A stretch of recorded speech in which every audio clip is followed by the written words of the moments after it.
everyone. Tonight's webinar is on coping with grief and loss during the holidays.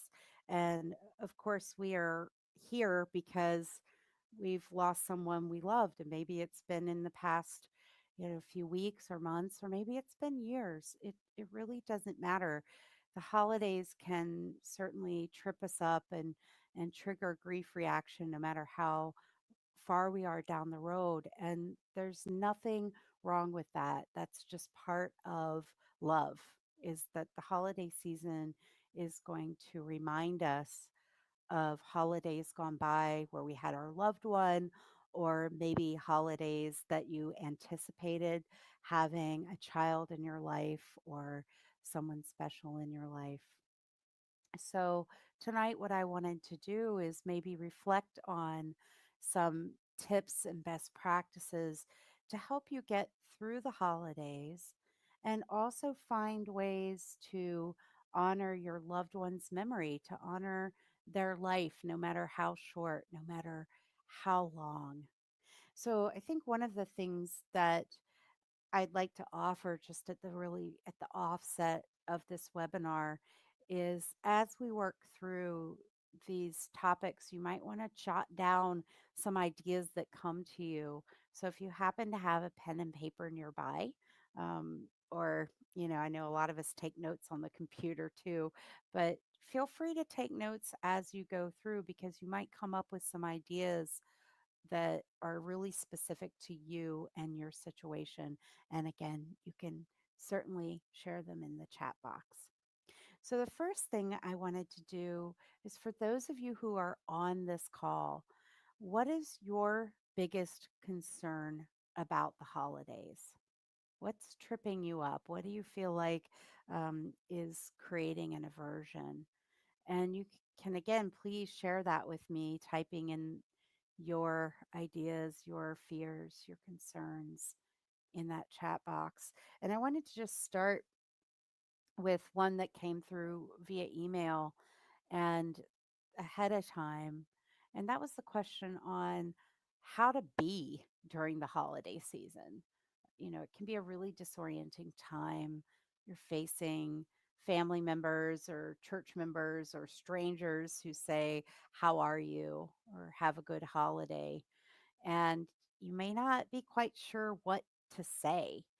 And there's a few ways you can approach that. One is you could be really, really honest and say how you're really feeling. Like, this is really hard. I'm going through a tough time. I lost somebody I cared about, and the holidays just don't seem the same without them. And I think a lot of times when we're grieving, we don't allow ourselves to speak our truth because we're afraid that we might make someone feel uncomfortable. But the reality is they can probably handle it. So if it's right for you, go ahead and speak your truth.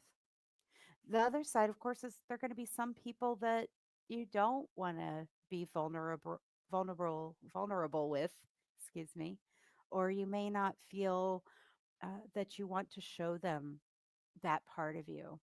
And so it's okay if it feels all right to you to just give that expected answer and say, fine, I'm doing okay.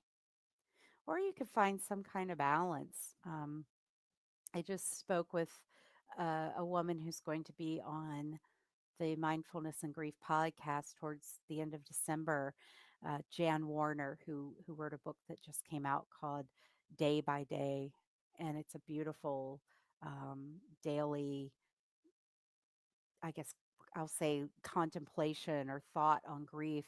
And she said sometimes people say, "How are you doing, Jan?" And she'll say, "Fine, but my husband's still dead," because both of those are true for her. So be who you are authentically. And if that means showing up with all your pain, do that. If it means hiding your pain, do that. But one thing you can do is track through your body what feels right to you in a specific moment. So another one that just came through is finding enough downtime to honor my grief process, because we are so busy during the holidays. And actually, that's going to be one of the tips. I'll give you a little spoiler alert: is to schedule time ahead of time to honor your grief and to be with yourself. So, and just how to be around people in general during the holidays by myself. Angel, can you maybe clarify that a little? Is it about feeling emotional around them or how to interact with them? A lot of times we face difficult, challenging people around the holidays too. I don't know if that's your situation, but uh, if you're in a family system where everybody is grieving, then everyone can be a little bit irritable, and that's where I think compassion practices can come in, both self compassion and compassion for others. And we'll definitely talk about that a little bit further, um, as, a little bit later on when we talk about using meditation as a self care tool during the holidays. We'll talk about how to use compassion practices in particular to be with both yourself and to be with other people, whether they're difficult or whether they're easy to be around, but they're in pain too. So, I just wanted to point out that one of the reasons why the holidays are particularly tough is because no matter what our age and no matter what our situation, the holidays have a lot of expectations tied to them. And when someone we love is no longer present, a lot of those expectations can't get met and they certainly change. And I think there's two sides of this coin. On one side, there's the expectation that the holidays should be a time for joy, a time for family, a time for, compassion for all people. But we know when we're grieving, attaining that might just not be accessible. But then there's the flip side, which is the expectation that the holidays are going to be horrible, painful, awful because our loved one isn't there. But for some of us, it's going to be about finding a balance between those two. So before I move on, I want to do a sound check again. Can everybody hear me? I just saw somebody posted that they can't hear me. Okay, so we've got a few people who can. So hopefully, if you can't hear me right now when you get the replay, my hope is that you'll be able to. So coming back to expectations, trying to find a balance between having, yeah, it's going to be sad. It's going to be very different than it was before, but if you bring some mindfulness into how you want to be with the holidays, you might find that it's a rich opportunity to explore the relationship you have with your loved one that still continues, even though they're not physically present, or to connect with other people that are grieving and support one another, or to share memories that you have from years gone by. So, keeping track of expectations, both positive and negative ones, is going to help you bring some mindfulness to what can be a difficult time of year. And you might be surprised by what you find.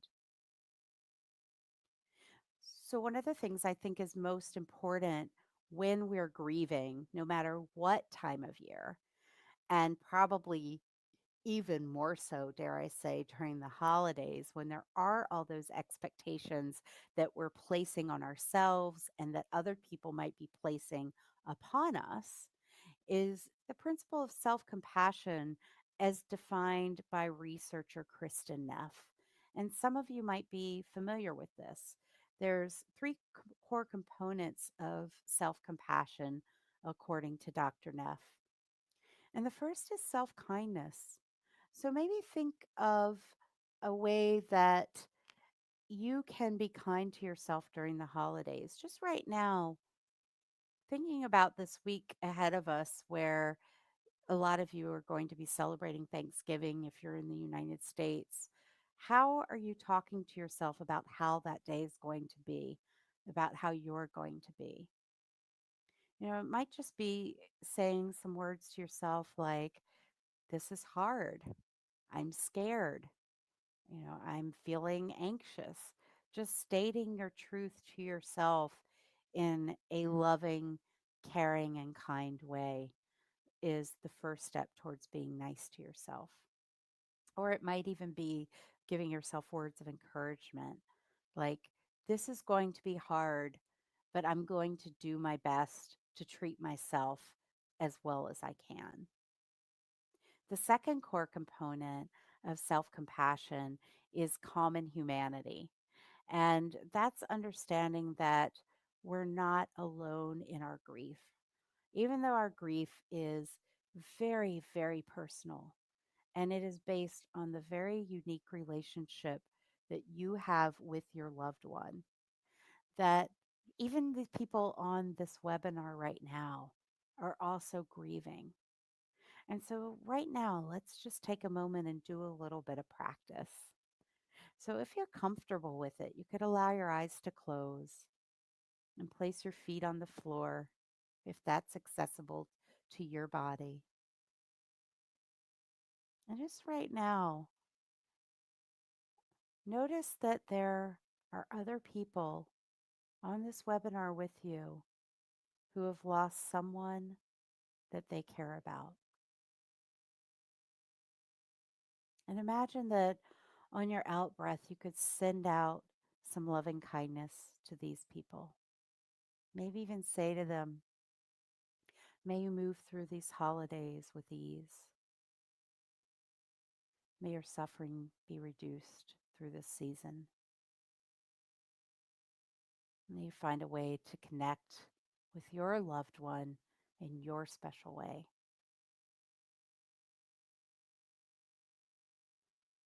Sending that out to everybody in the room with us, in the virtual room.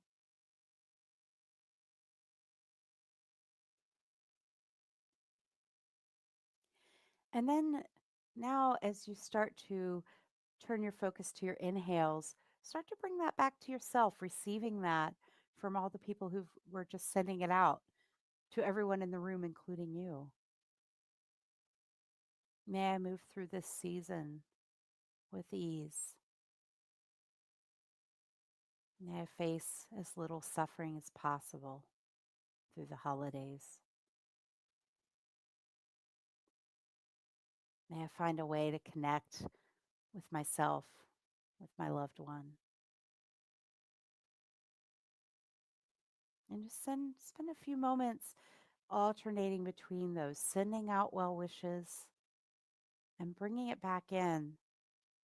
And you may even want to widen it out beyond just people on this call to all of the grieving people in the world.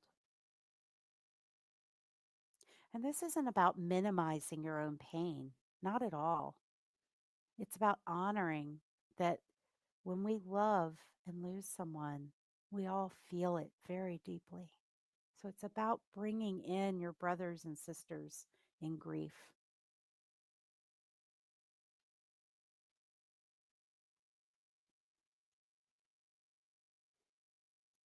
And so let that practice go right now. If you choose to, you can share in the chat how that felt to connect with those people.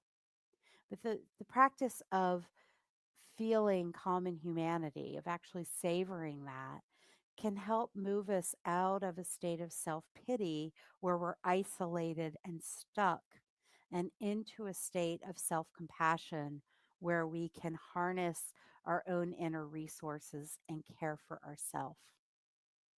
And then finally, the third component of self compassion is mindfulness, because we have to be awake and present to our suffering to even know that we need self compassion. If we are moving through the holidays really fast, trying to just get it all done, pack it all in, and avoid what we're actually feeling, we're being mindless. And a lot of times, what happens on the other side of that is we find out we've done more harm than help ourselves. So use your superpower of presence and compassion to actually care for yourself, even if you do have a long list of things that you need to get done this holiday season. So I want to move into a couple, actually, I think about 5 tips and then we'll talk about ways to honor your special person. So the first tip, and this goes to I think it was Carolyn who said finding enough time to honor my grief process is to schedule some downtime in advance. And I recommend scheduling some downtime with yourself. So whether it's carving out just 15 minutes on a Saturday morning to be with just you and do a guided meditation or a yoga nidra practice, that's something. That's better than nothing. If you can even carve out maybe 4 or 5 hours with yourself, where you can just take yourself for a walk, get it on the calendar now so that you don't overschedule. Part of getting through the holidays when you're grieving is planning ahead. And I think this is probably the most important thing we can plan is our downtime. But then also find some people who are safe people that you can schedule time with as well.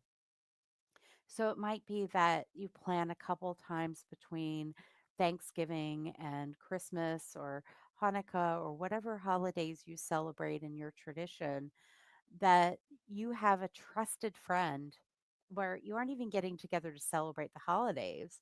You're getting together for a grief debrief, someone who you can speak your truth. You can tell them how you feel about your family. You can tell them about how you feel about your loved one not being there. And they're not going to try to fix you or judge you or change you. They're going to just let you be exactly who you are. And I can't stress enough the importance of planning this now.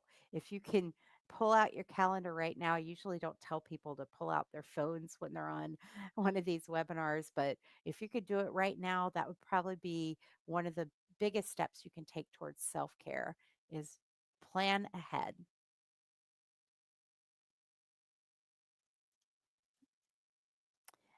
The next step, number 2, is to fortify your immune system with meditation. Now, you all know that I'm a meditation for grief person. So, of course, meditation is naturally going to show up here. But you could substitute that with yoga, with hiking, with any other type of activity that's going to help your body come back into a state of balance. Maybe it's going to get a massage.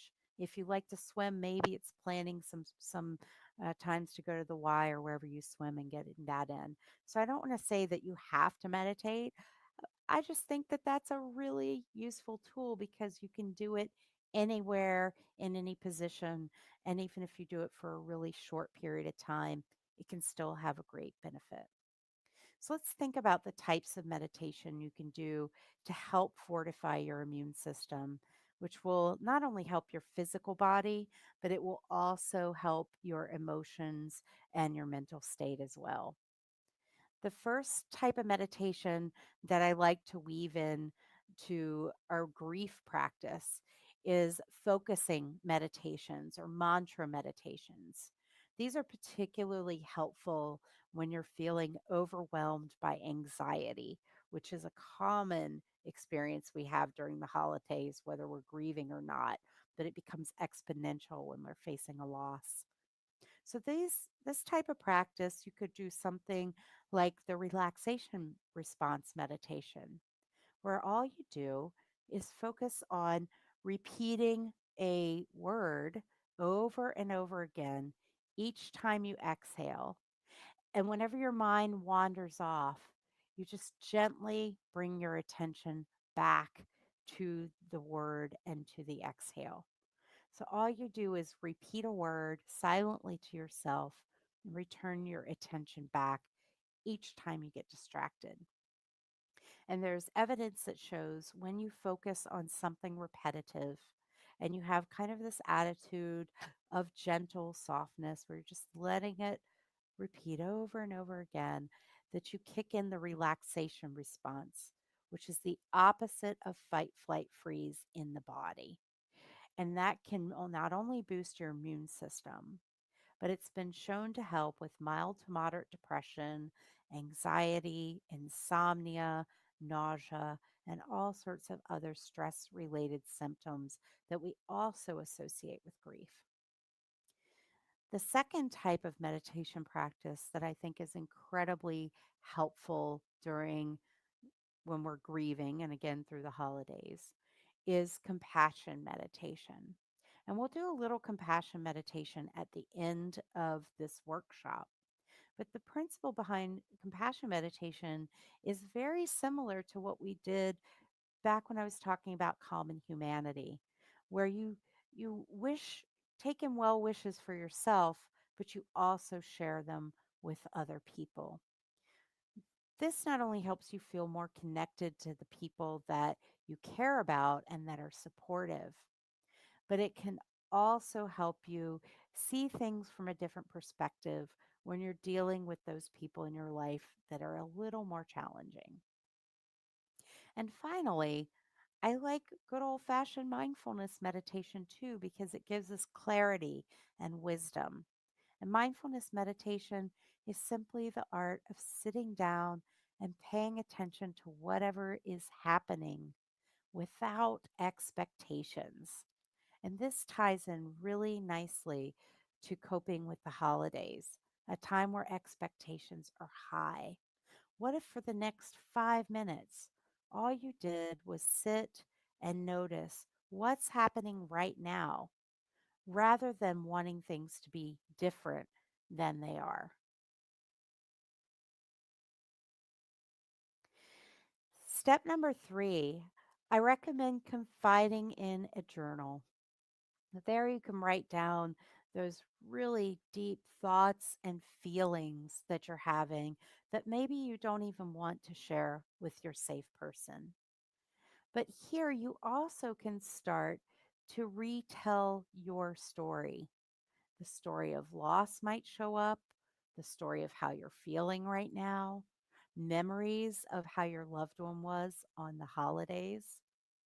And by writing down your grief experience, not only are you externalizing things that you might have been holding inside, that you might have been holding on to, which I've had many clients tell me that sometimes when they write down something that's troubling them, it doesn't trouble them nearly as bad.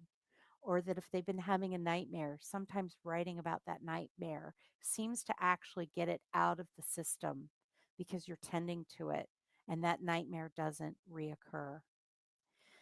The other thing I like about journaling, and for those of you who have done any type of stream of consciousness writing, where you aren't planning ahead what you're writing, you almost let your hand move or type and the words flow. You're not editing yourself, you're not forcing yourself in a particular direction, is oftentimes inner wisdom and insights will appear, sometimes surprising ones. You might learn things about yourself. You might learn things about how you feel about your loved one. But either way, you're expressing yourself. And that is so much better than stuffing what you're feeling down inside.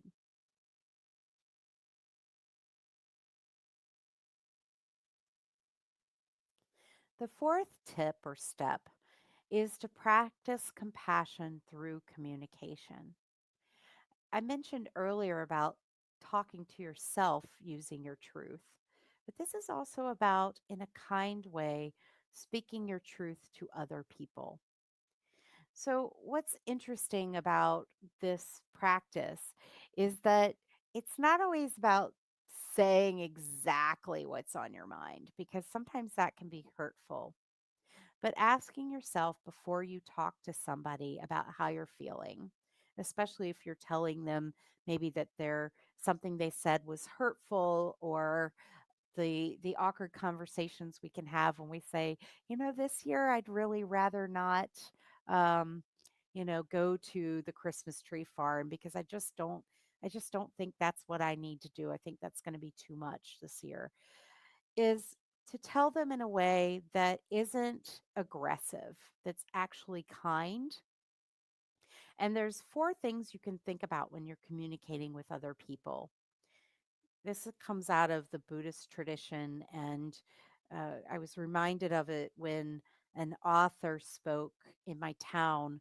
Her book is called How to Talk to Yourself Like a Buddhist. And she also has, I think it's How to Talk to Other People Like a Buddhist. But is it kind? Is it true? Is it necessary? So, is what you're saying kind? Is what you're saying true? Is what you're saying necessary? Oh, and there's the fourth one. Is it helpful?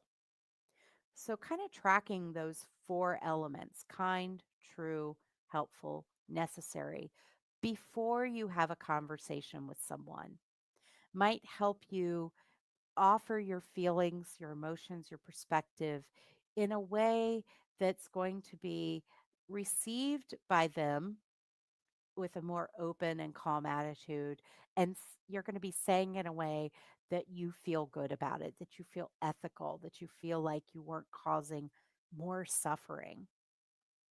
One thing I've noticed in not only in personal relationships, but within organizations that I find so interesting is sometimes there's a imbalance of suffering where maybe one person's carrying a lot of suffering and the other person isn't, but then the suffering from person A gets tossed onto person B. And what we really want isn't that the suffering gets passed back and forth. What we're looking for is an alleviation of suffering, a cessation of suffering. So when you're communicating with your loved ones, see what you can do to alleviate the suffering for both of you, not just displacing it to one or the other. And for those of us with codependent tendencies, which I'm certainly one of them, that also includes not taking on someone's suffering. You aren't actually doing anyone any good if you're taking on their suffering and carrying it for them. What you want to do again is find that balance. How can you lift both of you up?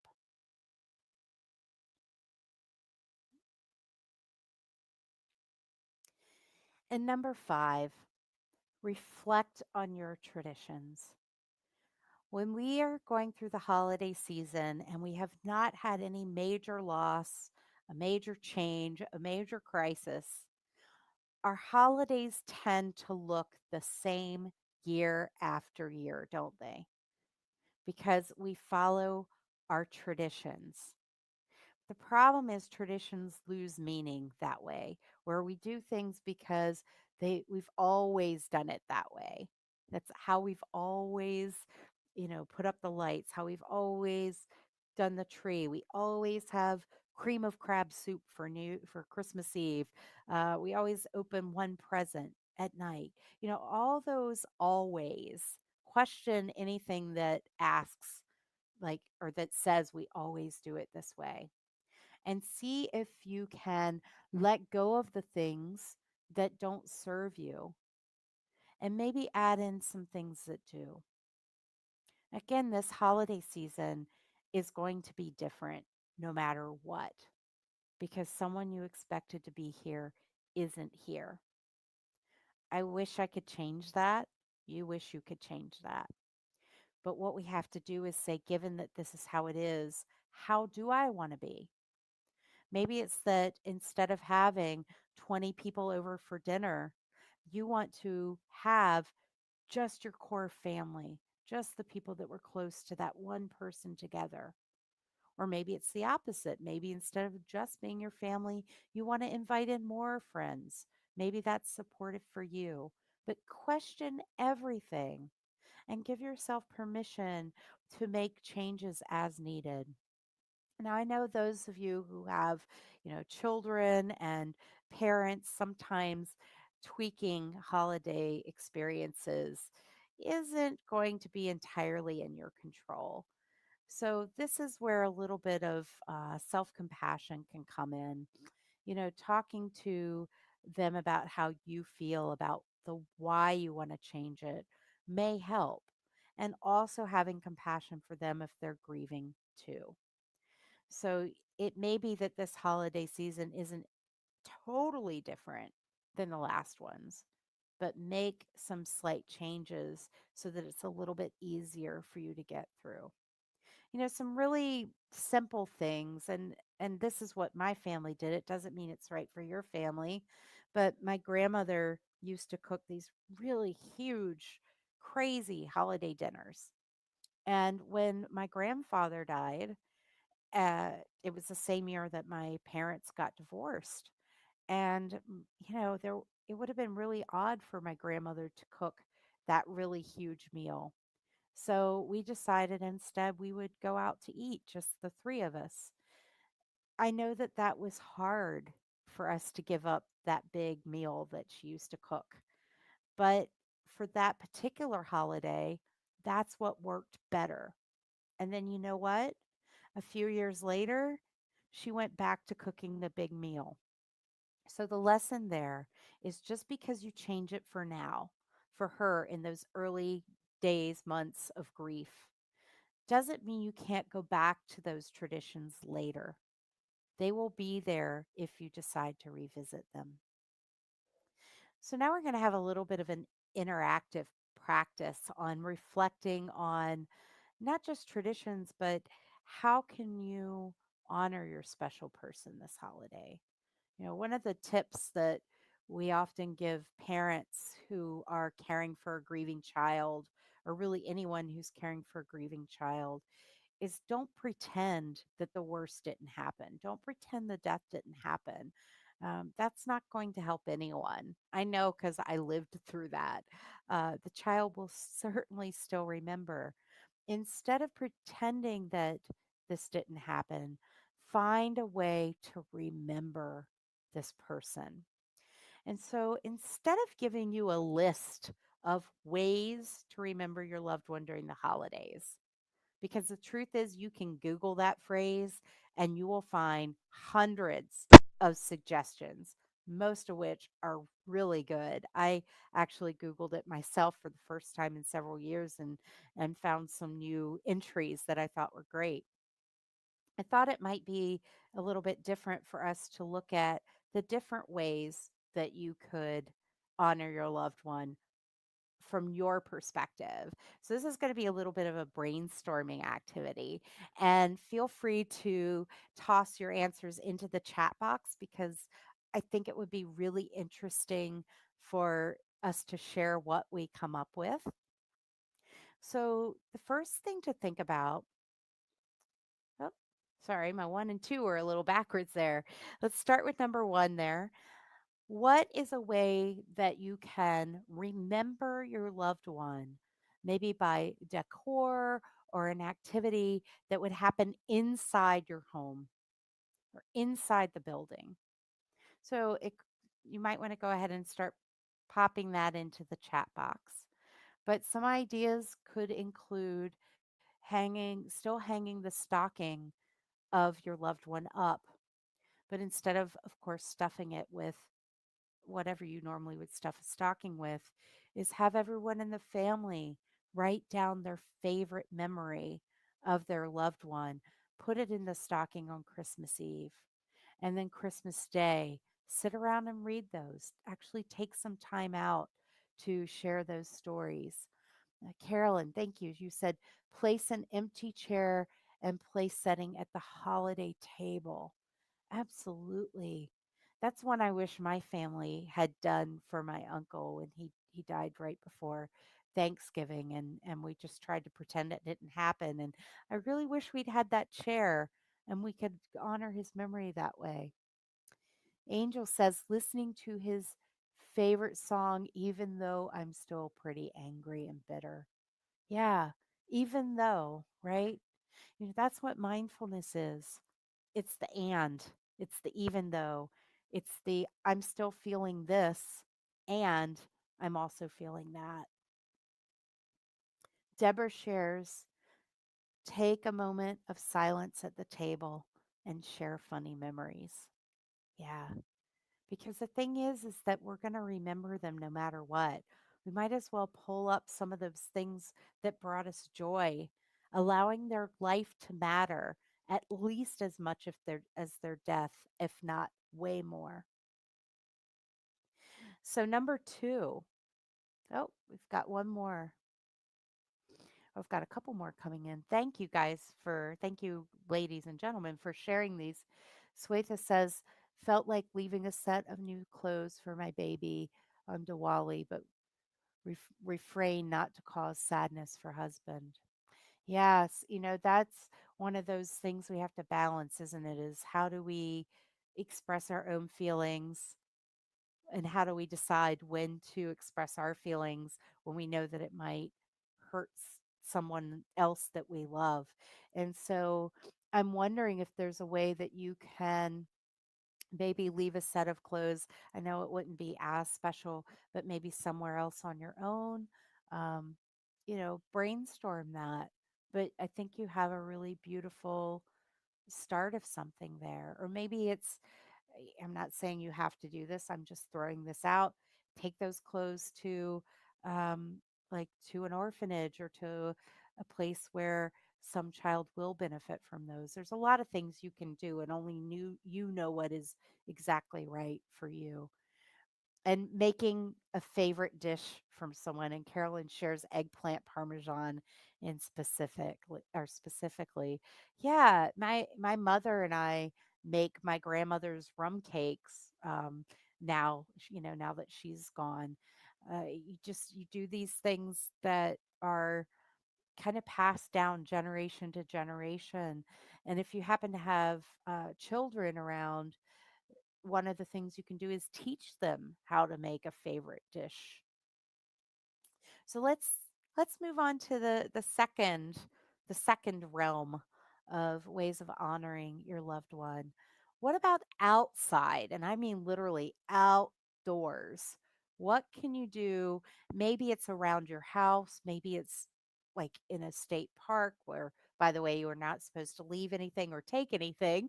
So it couldn't be anything like that, but or maybe it's where they're buried.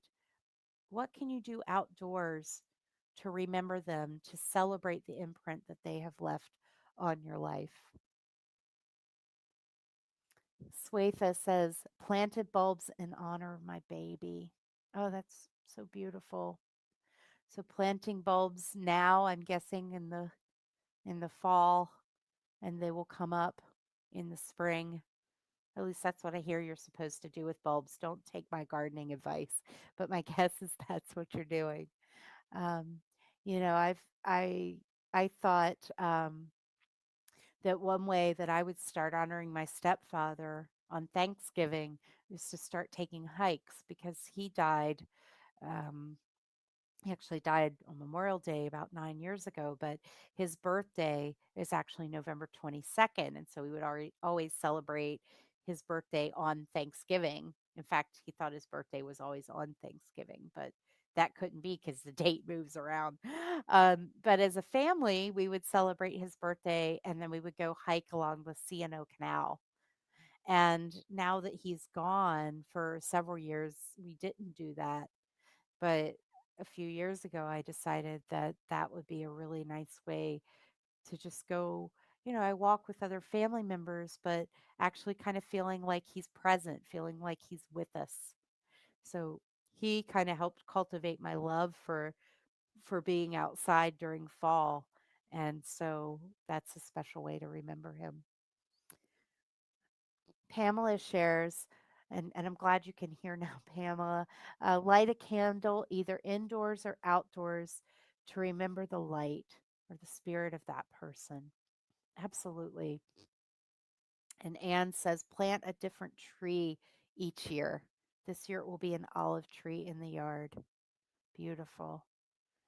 So, the reason why I wanted to start with indoors and outdoors is I wanted to get people outside because one of the things that can help us feel connected with something bigger than ourselves, nature, is to actually get outdoors. And there's a lot of research that shows that being in nature can be very healing. Of course, it doesn't take away the pain of grief, but it gets us moving again. You can feel, depending on where you live, I'm in Maryland, so you feel that cold air on your face that kind of brings you present. It makes you feel awake. if you're lucky enough to be somewhere warm, I guess you go out and you feel the sunshine on your face.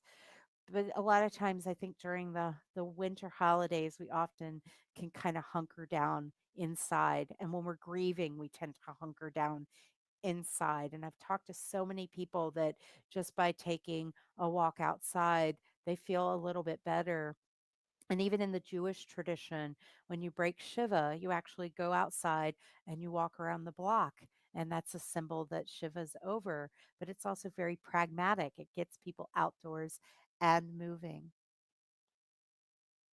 And so, yeah, if you can't come up with an outdoor one right now, that's okay. Don't feel like you have to. There's no grades in this webinar. You'll be happy to hear.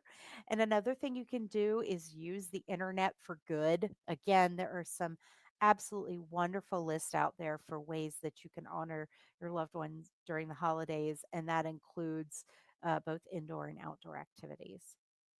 So we're going to shift realms a little bit. Instead of being about where we are, we're going to be about who we're with. So the third one, and this you may or may not want to share, but how can you celebrate the imprint that they have left on you?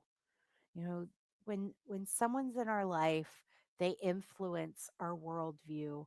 They influence our belief systems. They might influence your hobby, your favorite music, poetry, or books that you read. There's so many ways that people leave their mark. So, what is something you can do just with yourself to celebrate their imprint?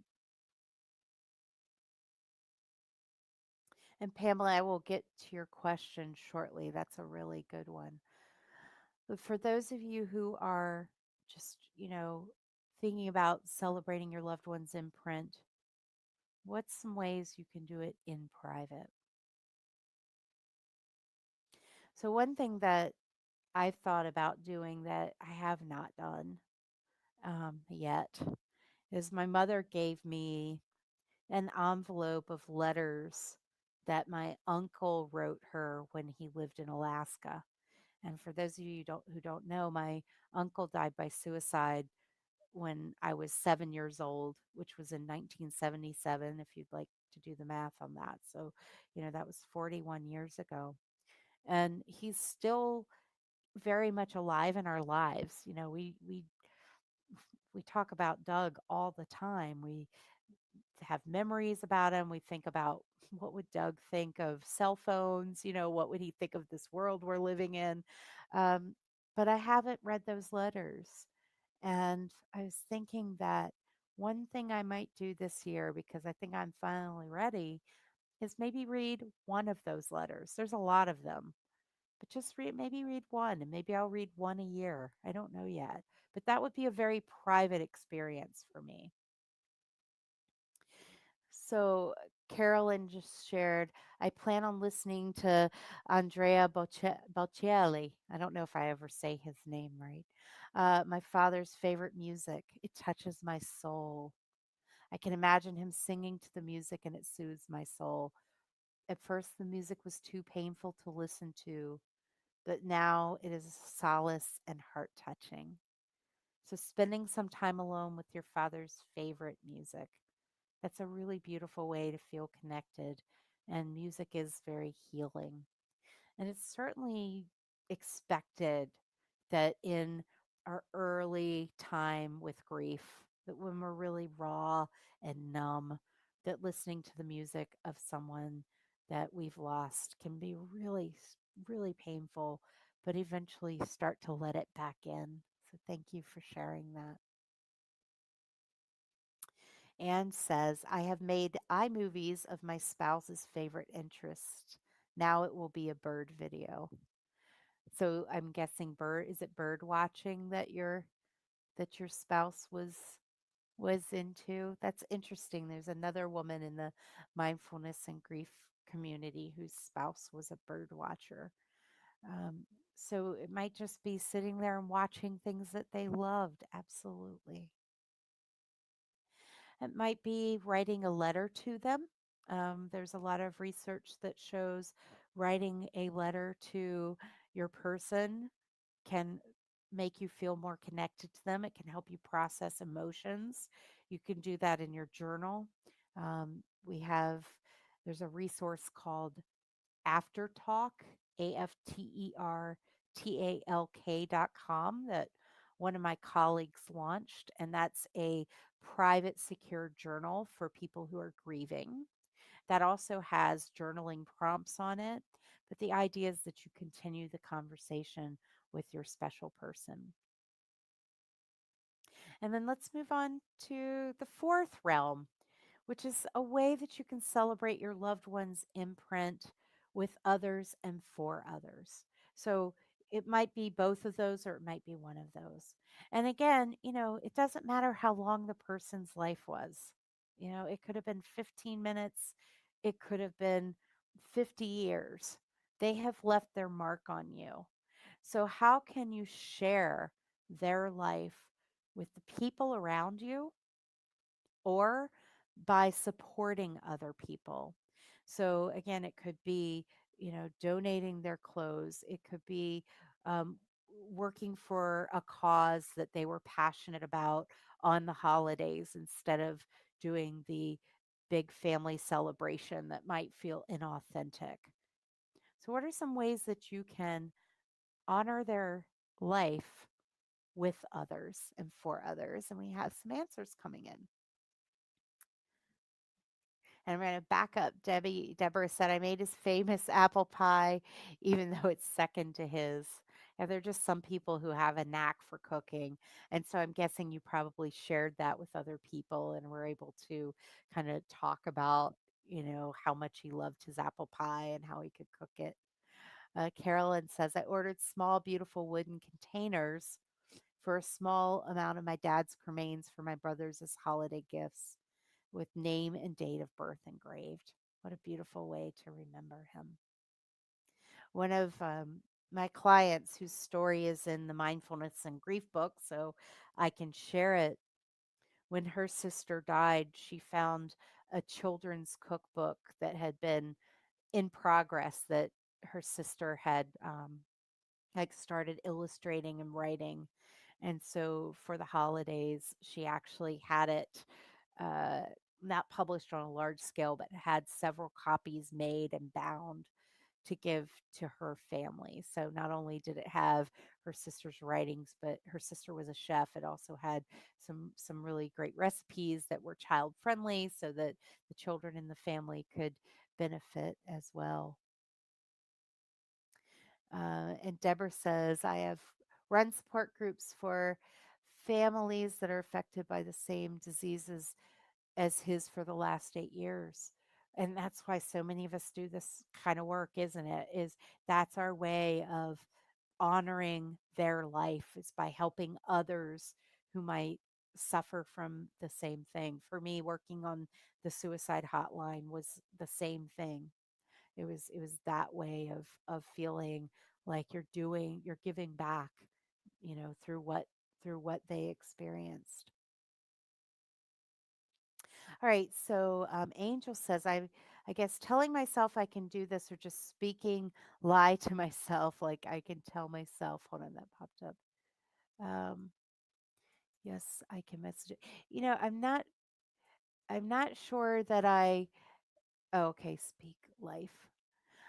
Angel, I'm gonna ask you to type that out again because my chat box is shooting up and I can't put the two things together. And I do want to hear what you say because I think you're talking about talking to yourself, which is a really important thing for us to touch on during this webinar, if you don't mind.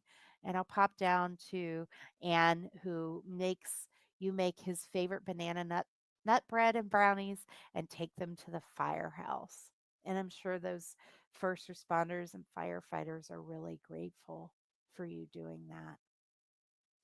So, this would probably be a good time for me to share this quote that I absolutely love from Gary Rowe. And he's a chaplain, he's a Christian chaplain who wrote a book called Surviving the Holidays Without You.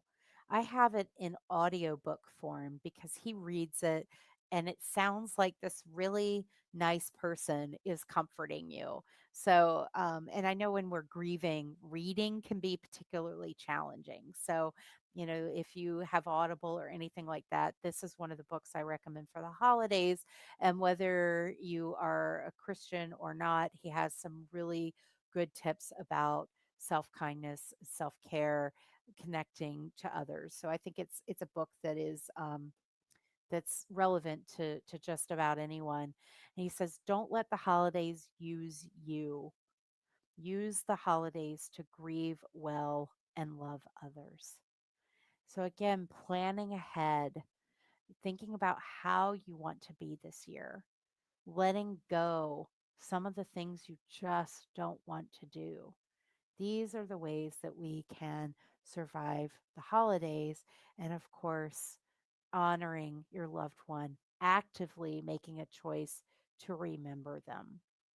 So Angel said, I guess telling myself I can do this or just speaking life to myself. Okay, like I can tell myself, yes, I can. Messages in private.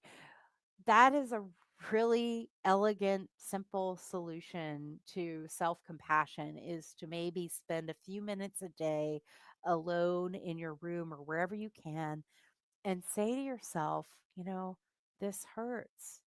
This is hard, but I can do it. Or this hurts, but I have the inner resources to make it through.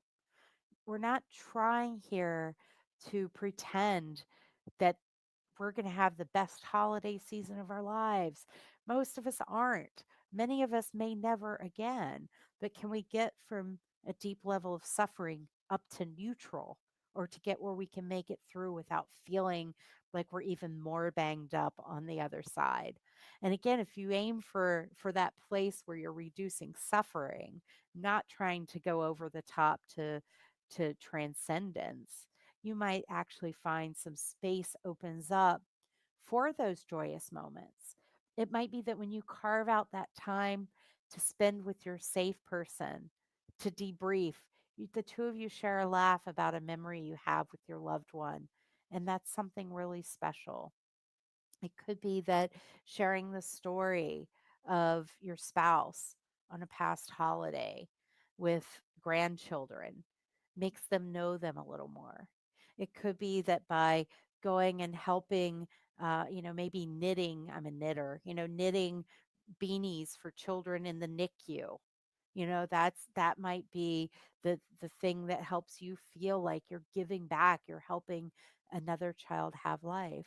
There's so many different things you can do. It's infinite. And that's why I'm really glad you all were willing to brainstorm with me so you can find your way through this holiday season.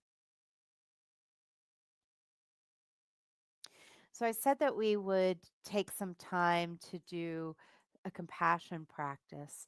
But before we dive into that, are there any questions or anything that you all want to share in the chat before we move forward?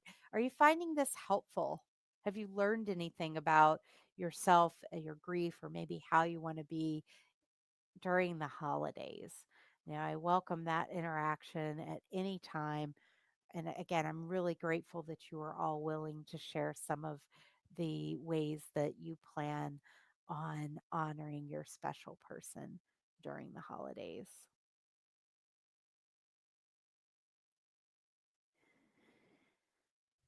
Okay, so Carolyn's asking how to deal with difficult people during the holiday season. People who want merrymaking and don't want to hear anything else. They're platitudes. That's a really great question. Um, One is sometimes it's okay to just tell those people that you're not up for merrymaking and that their platitudes are hurtful. But again, bring that kindness into it. But you could also use it as a teaching opportunity. Not in a way that you're putting them down. It's not about being like, you know, you don't understand, you're wrong, go away. It might just be like, I really wish that I could enjoy this holiday season, but my special person has died. And this year is very different for me. And I hope you never, ever have to go through this because it's really hard and I'm doing my best. It might be just being really honest. Um, so sometimes it's about avoiding those people. There was an article that I was asked to write recently. It's not out yet, but it's on dealing with difficult people during the holidays. And one of the questions was, how do you deal with it's kind of like this. How do you deal with difficult people during the holidays without ruffling their feathers, without upsetting them? And it's kind of like, well, sometimes you are going to make waves. Sometimes it's about saying, I love you, but I just can't spend time with you right now because we're in different places. You're feeling really happy. I'm feeling really sad. This isn't going to work. Yes, they might be a little bit offended. And I know as like meditators and yoginis and all that, we feel like we need to make everybody happy. But remember, that's codependence. We need to balance out that suffering again. So I don't know if that helps, but I think speaking your truth in the kindest way possible is sometimes the best thing to do. And I find a lot of people during the holidays force themselves into situations because they feel like they should. I should go to my office party. Um, I should, I should have people over for Thanksgiving dinner because I always did. You don't have to should anything. Don't, that silly phrase that sometimes I cringe at, but don't should on yourself. This is a special time for you. This is your time to grieve and do what you need to do. The other people can handle it. And if they can't, then they might not be healthy people to have in your life. It's all about how do you want to communicate that to them. Um, I had a strange situation where after my stepfather died, 2 weeks later, a friend was getting married, and she was curiously studying death and dying with me. And of course, she was, in the happiest time of her life. She was getting married. And there was no way I could have gone to that funeral. I mean, number one, if I had, I would have just sat at the table and cried and caused a spectacle. But the idea, the feeling in my body of even getting up, getting dressed, and driving to it, you could feel the nausea rising up. So track your body. Your body will tell you, is this something I want to do? Or is this a heck no? I can't do it. And honor that message because difficult emotions and difficult feelings are not a problem. They are letting you know what's okay and what isn't. It's when we ignore them and try to stuff them down and pretend they're not there that we can get ourselves into a lot of trouble. So I hope that was really helpful.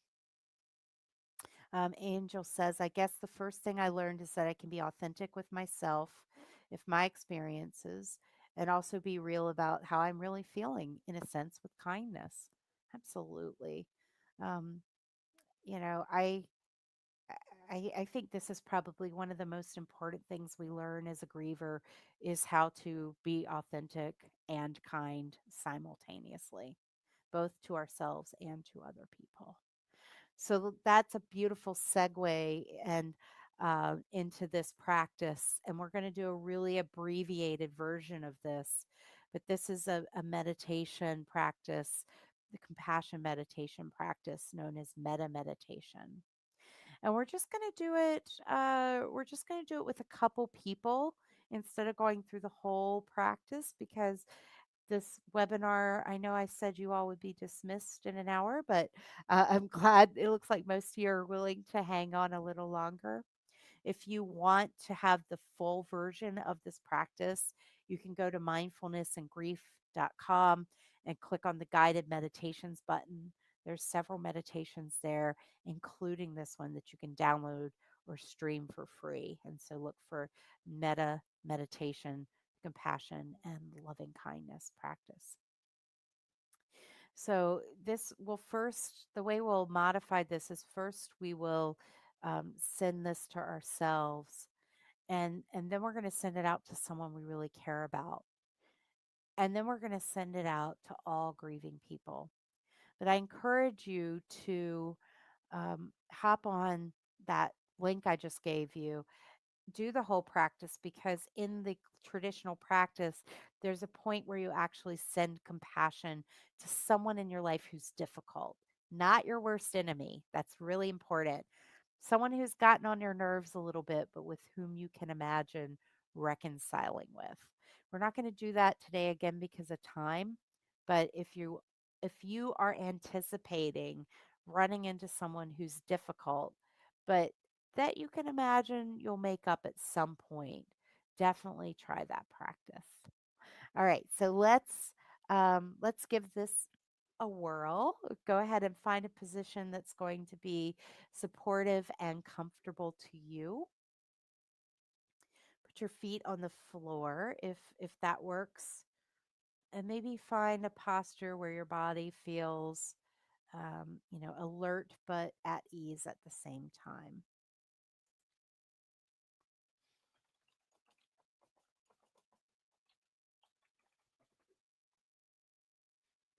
And just tune into your breath as it naturally ebbs and flows in and out of your body.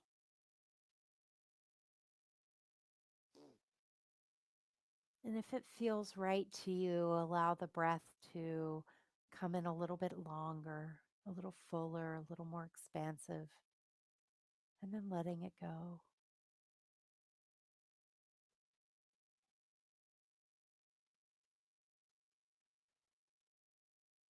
And just right now, notice just your breath. If other thoughts come in, if other sounds, smells, tastes, sensations come in, just right now, hone in on breath. And it might be particularly the exhale.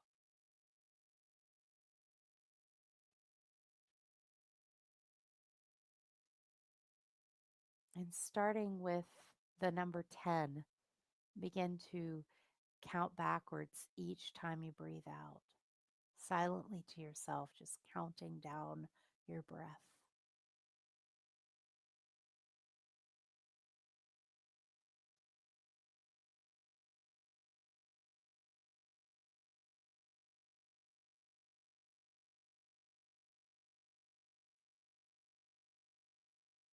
You may have already been distracted a few times. Just come back to a number nearby.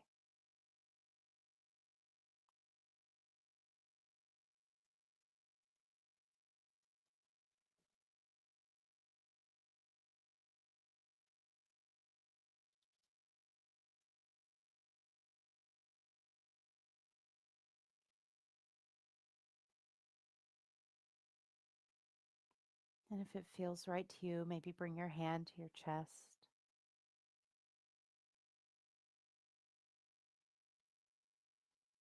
and just say to yourself silently, may I be free from suffering.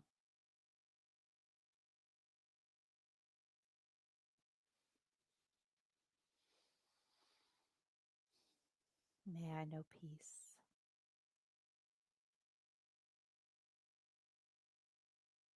Or any other words that feel authentic to you. May I make it through the holidays with ease.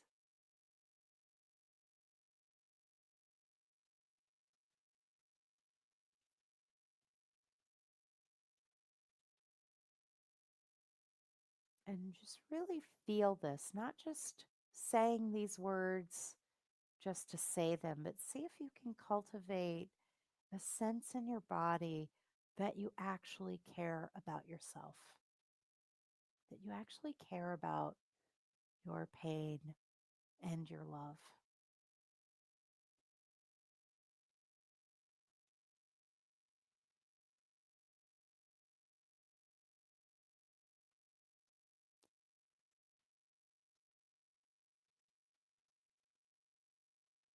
And carrying that same warmth and feeling that you're offering yourself, turn it out to a friend or family member who might also be grieving alongside of you. Maybe they've shared the same loss. Maybe they've had their own loss.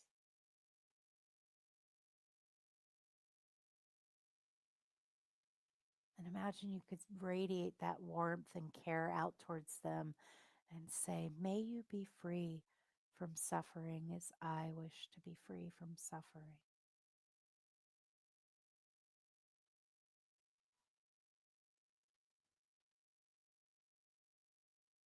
May you know peace as I wish to know peace.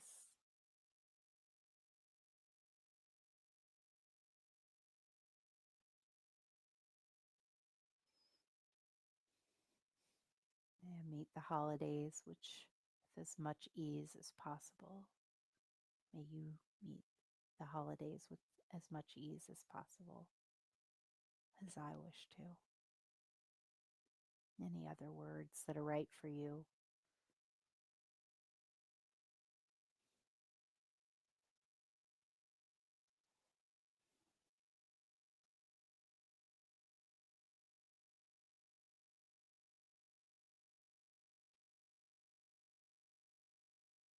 And again, let it widen out to all the people in the world, not only on this continent, but on all continents, in boats, in airplanes, and beyond that are grieving during this holiday season. And imagine you could radiate out that same warmth and care to them.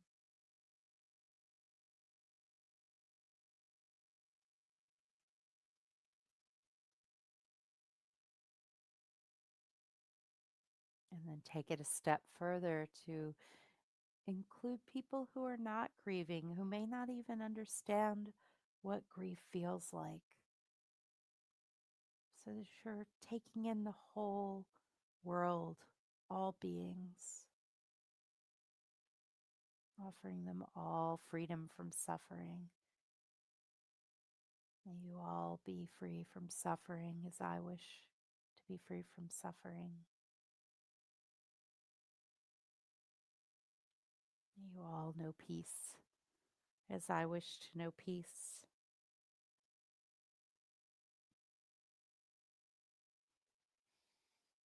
May you all make it through the holidays with as much ease as possible as I wish to do the same.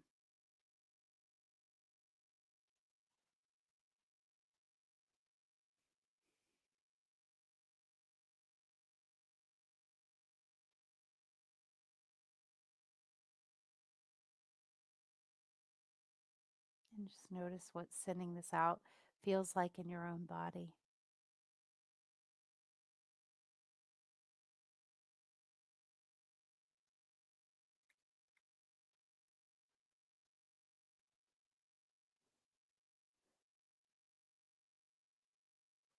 And now let go of all effort. Just maybe rest here, feeling your breath.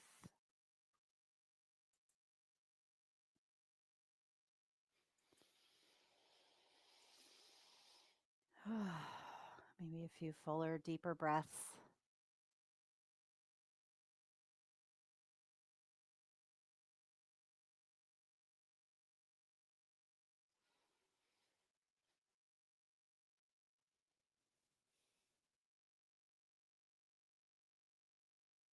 And then opening your eyes.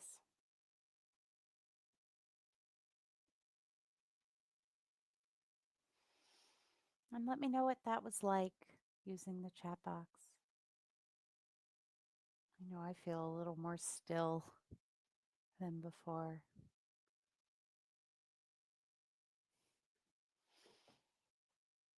So, this would be another good time for any questions or comments or things you want to share about the holidays before we move into our closing. I hope this has been really helpful for those of you, whether it's your first holiday season, your 10th, your 20th. The holidays will always be a time to remember and honor your your people, your special people. Um, and I'm glad many of you found this was helpful and relaxing.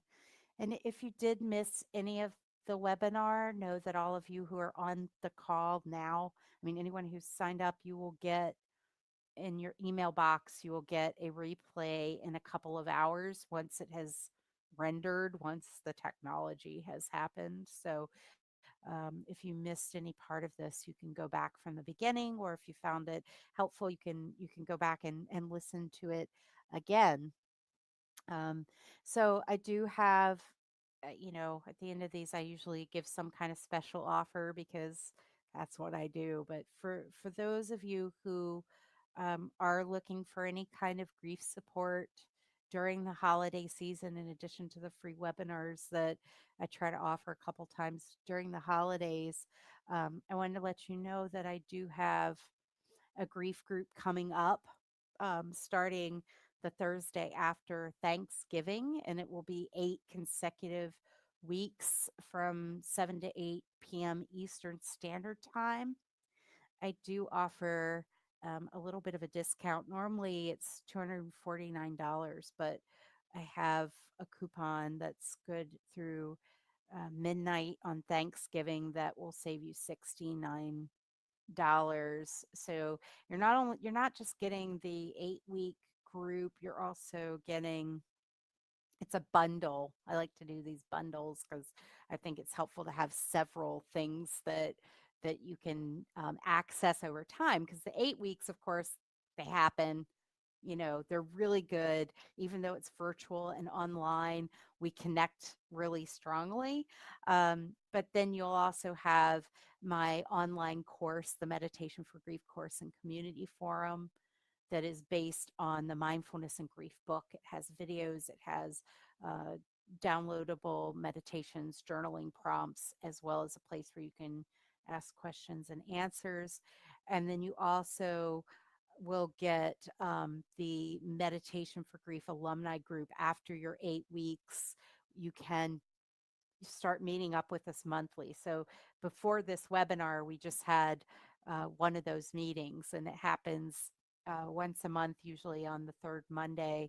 And it's people who have been in groups for, I think, probably for the past couple of years. We have people who dip in and out, some who show up all the time. And that's just ongoing. It's a way to have a meditation and grief group, not just for 8 weeks, but throughout your grief journey. And it was a really special one because it's right before the holidays. And the alumni group also meets on Thanksgiving morning too, because that can be a particularly tough, tough, tough day. So you would get next Thanksgiving because you'll be an alumni then. So if you are interested in this, I'm going to pop up a link. Let's see, give me a second. I popped that up. So again, the discount is good through Thanksgiving at midnight. And then if you sign up like now, and the only reason I do this is because I only let 10 people in this group. It's a really small group. And I like to know that I'm going to have my 10 people. So I bribe you with a book. I know it's not much, but if you sign up in the next half an hour, I send you a free book. I already have one person signed up even before I've advertised this. So there are 9 spaces left. If you want one of those, I would love to have any of you in the group. It's a very intimate experience. And if you have no idea if this is right for you, I'm happy to talk to you as well. So here's my little stay in touch. It has my email. You can always email me directly. But I also have a link here, mindfulnessandgrief.com/group dash links. That'll take you to a page that has the link for this course, but it also has a link where you can schedule a call with me, a question and answer call or whatever. We get 15 minutes to half an hour where we can just talk, and you can um, ask me whatever you want. It's your time. And I invite you to follow me on Twitter, Instagram, and Facebook. I put a lot of good good content up there. And for those of you who don't know, I'm also the host of the Mindfulness and Grief podcast, and we'll be launching our I think, our 11th episode this week, and it's it's got some really great guests. It's not just the Heather show. It's not me talking. It's me interviewing some really fantastic grief experts and getting their take on how to cope with life after loss. So, if you do nothing else, subscribe to the Mindfulness and Grief podcast because I'm really grateful for the people who shared their wisdom on there. So there's the links. There's my contact information. Do you have, let's see, I've got a couple questions that came in.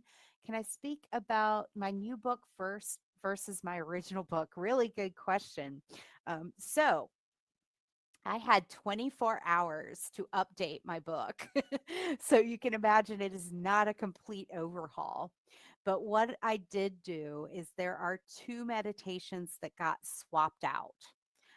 So there was one meditation I had written that I have replaced with the rain meditation, which is a coping with difficult emotions meditation. There are a couple things that I edited based on new research. So I added in a paragraph about Kristen Neff's research on self compassion. I added in a paragraph about David Trelevin's work with trauma centered mindfulness, which, by the way, he was my very first podcast guest, and it's like a must listen. Whether it doesn't matter if you've been diagnosed with PTSD, if you're grieving, you've experienced trauma, and his insights are just brilliant. And there's some grammatical things, some, so I would call it a minor update. I don't think don't tell my publisher. I don't think you have to go get the new edition. Um, but I do think that the changes I made are ones I really wanted to. For instance, there was a line in the first edition where I said, think of your breath as the safe harbor. But then we started seeing all this research around where breath isn't always safe, particularly if you're experiencing trauma. So things like that got pulled out, but the stories of the people are still the same. Most of the exercises are pretty similar. So I hope that's helpful. I mean, again, I'm really proud of the new edition, but the old edition is still very much valid and very, very relevant. So thank you for asking that question. Are there any other questions before we close out? I'm so absolute. Okay, well, good. You're going to get the new edition anyway. I'll tell you what's also nice is it's a new cover and there are blurbs on the back from people I love, which is nice. And my photos in it. I know that's not a reason to buy it, but it's still kind of nice. So I really, again, I want to, I can't stress how much it means to me that you all actually participated. I know sometimes watching a webinar, it can be really easy to get distracted, but you all were so present and mindful and actually shared some ideas. I got some ideas from just what you all put in there about honoring your loved ones. So let's keep the conversation going. Feel free to email me if you think you would benefit from some grief support through the holidays and into the new year, which can be very difficult. Then please join the next 8-week online group. And I look forward to connecting with you all either in other webinars or emails. So thank you so much. We have another question. Oh, yes, sorry, Pamela, your question about dying. So, do I have recommendations about those of us who are in the process of dying at this holiday season? So, if you are in the process of dying during this holiday season, I think it needs to be more about you than about the holidays, but that's just my gut. I'd like to know a little bit more, but part of mindfully going through the dying process is about, reflecting on the moments of your life that were special, the connections that you have and had with loved ones that were special. I would be happy to talk to you one on one about that because I have like so many more questions than necessarily an answer that might help pull out some answers for you because this is your time. And so it's your opportunity to make it what it is. I'm curious about your family dynamics, how other people are relating to you as well, because that can sometimes play into it.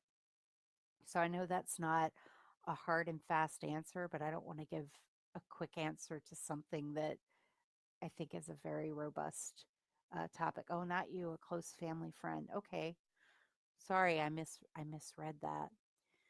So again, still want to know a little bit more, but I think it's probably going to it depends on the person, of course. But when someone's dying, a lot of times it's about listening more than it is about talking. But I had one of my mentors died, actually my personal coach who kind of helped me get into being a yoga therapist, who gave me the power to make that choice.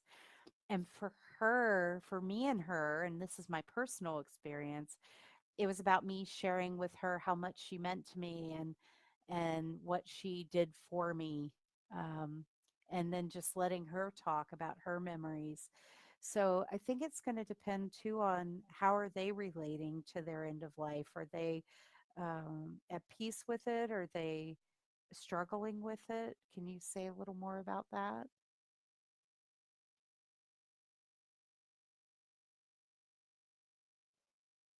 And you're probably typing right now, but I think one of the biggest things we can do when we're with someone who's dying is let them lead the dance rather than trying to lead it for them. If that makes sense, it's probably good advice for just about anyone that we're interacting with. But Pamela, if you like, please schedule that call. Go to the mindfulnessandgrief.com/group dash links. I promise you all during that call, I'm not like pitching you. It's not a sales call. I do like to actually just talk to people and help them figure things out, especially these more nuanced situations where more information is needed. So I hope that helps. So again, thank you all so much. Please schedule a call if you want to talk more about your particular information or your particular situation. And for those of you I don't hear from, I do wish you the most peaceful holiday season you can have. And I hope that you can find a way to feel connected to your loved one in a way that serves you. So namaste.